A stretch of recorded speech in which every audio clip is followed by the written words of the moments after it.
তো হাই বন্ধুরা, চলে এলাম আবার একটা নতুন ভিডিও নিয়ে। তো অলরেডি সবাই জানে যে আমি বিয়ে বাড়ি এসেছি। তো বিয়ে বাড়ির এই শুরু হয়েছে আইবুড়ো ভাত। তো আমি সন্ধ্যের দিকে এসে হাজির। তো আইবুড়ো ভাতের সমস্ত রকম মিষ্টি নিয়ে বসে পড়েছে। এটা আমার সম্বন্ধীর ছেলের বিয়ে। তো ভ্যারাইটির মিষ্টি, তো যে মিষ্টিগুলো দেখাচ্ছি এবং ফল এবং নাস্তার নানা রকম ভ্যারাইটিস। তো কে কি খেতে পছন্দ করে অবশ্যই কমেন্ট করে জানাবেন। তো আমাদের এইভাবে পরম্পরা চলে আসে, এটা একটা পুরনো রীতিরেওয়াজ। তো এখনও চলছে, চলতে থাকবে। তো নানা রকমভাবে সাজানো এই মিষ্টি, ফল, ক্ষীর, মানে নানা রকম ভ্যারাইটির মাল।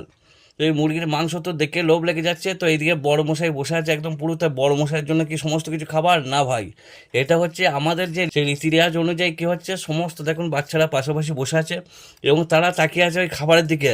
কাউরি কাউরি মুখে লালু আসছে, বুঝতে দিচ্ছে না। কিন্তু সত্যি বাচ্চাদের জন্যই সব কিছু। ওই খাবে হয়তো বড় মশাই একটু করে, কিন্তু এই যে বাচ্চাগুলো আছে এদের মুখেই সবাই তুলে দেবে।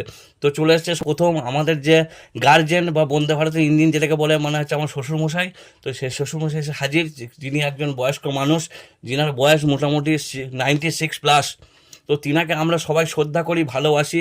তিনি এখন আমাদের বর্তমানে আছে বেঁচে, এবং ইনার যে ছেলেপিলে বা আমি জামাই হয়, যথেষ্ট সম্মানীয় ব্যক্তি, বয়স্ক মানুষ, আমরা খুবই সম্মান করি, ভালোবাসি এবং তিনার দীর্ঘ আয়ু আমরা কামনা করি। তো 96 বয়স মানে চারটিখানি কথা নয় আজকালকার যুগে। তো তিনার মুখ থেকে আমরা অনেক কিছু শুনেছি। তিনি প্রচুর পরিশ্রম করেছে জীবনে, এবং বিড়ি, সিগারেট এবং ওষুধ খুব কম ইউজ করেছে। মানে বিড়ি সিগারেট তো খাই না, তা ওষুধ খুবই কম ইউজ করছে। তো অলরেডি এই কথাই যাচ্ছি না। তো বসে গেছে ছেলের বাপ, এর মাথায় বহু চাপ। কারণ হচ্ছে একদম করছে হাফ হাফ। কারণ হচ্ছে কালকে বহুত করতে হবে কাজ। তো ওই মোটামুটি ছেলেকে একটু খাওয়ার জন্য মুখে মিষ্টি দিচ্ছে, দেখতে পাচ্ছেন। তো নানা রকম মিষ্টি আছে, সেই মিষ্টি একটু মুখে তুলে দিচ্ছে। তো ছেলেকে মিষ্টিমুখ করার সাথে সাথে পাশে যে বসে আছে ছোট্ট ছোট্ট বাচ্চা, তো তাদেরও মুখে মিষ্টিমুখ করালে আমাদের এই ভাই। তো এরপরে আমি ভাই ক্ষীর খাওয়াতে বসে যাই। তো এটা হচ্ছে আমার ভাইপো। তো কালকে ভাইপোর বিয়ে।